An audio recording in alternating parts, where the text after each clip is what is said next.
আসসালামু আলাইকুম। আশা করি প্রত্যেকেই ভালো আছেন আলহামদুলিল্লাহ। আজকে আপনাদেরকে যে ভিডিওটা দিচ্ছি দুশমনকে ভয় দেখানোর তাবিজ। শত্রু দ্বারা যদি খুব বেশি ক্ষতিগ্রস্ত হয়ে থাকেন আপনি, আপনার দুশমনের জ্বালায় বাঁচতেছেন না, তখন চাইলে এটা প্রয়োগ করতে পারেন। এতে শত্রু সারাক্ষণ ভয়ে থাকবে, জাগতিক ভয়ে থাকবে, জিন-বুত দ্বারা ভয়গ্রস্ত হবে, সব দিক থেকে সে ভয়েই থাকবে। এই ভয়টা দূর করতে পারবে না কোনো কিছুই। ঠিক আছে? যেই চালানটা লাগবে সেই চালান যতদিন না তার উপর থেকে কাটানো হবে ততদিন সে শুধুমাত্র ভয়েই থাকবে। তারা সব কিছুই ভয় দেখাবে।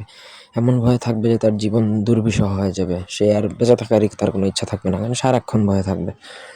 এতে শত্রু এমন শিক্ষা হবে যে শত্রুর বাপের নাম পর্যন্ত ভুলে যাবে। সারাক্ষণ ভয়ের উপরেই থাকবে।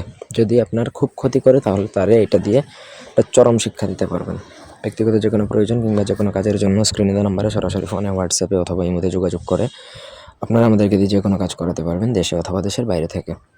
স্ক্রিনে দেখুন একটা মহা নকশা, খুবই সুন্দর এবং সাবলীল করেই লেখা আছে। তারপরে এটা আগে ট্রাই করতে হবে। প্র্যাকটিস না করলে এটা লিখতে পারবেন না। ভুল করলে আপনার নিজের ক্ষতি হবে।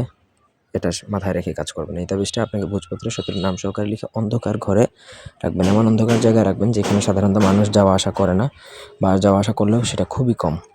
আর যদি কেউ না যায় তাহলে আরও ভালো, অন্ধকার একটা গভীর জঙ্গলে পুঁততে পারেন, বা গভীর এমন একটা অন্ধকার করে রাখলেন যেখানে মানুষ আসে না, বদ্ধঘর যেটা বলা হয়। তো নকশাটা তাবিজটা যতক্ষণ আর কি অন্ধকারে থাকবে ততক্ষণ পর্যন্ত সে ভয় পেতেই থাকবে।